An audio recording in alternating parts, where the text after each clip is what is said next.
Hey, here we're going to distribute and collect like terms.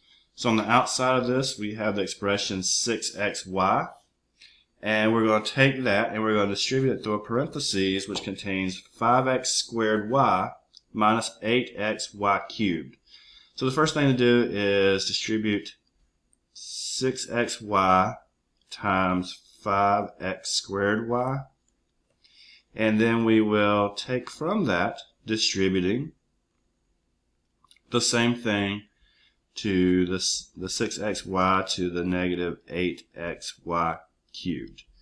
Okay, so you can probably do this without writing everything out that I have, but if you do this, 6xy times 30x squared y, that'll give me 30x cubed y squared, and then the other one minus 6xy times 8xy cubed will give me 48x squared y to the fourth. And I know it says collect like terms, but the first one has an x cubed, the second one has a x squared, so they're definitely not like terms.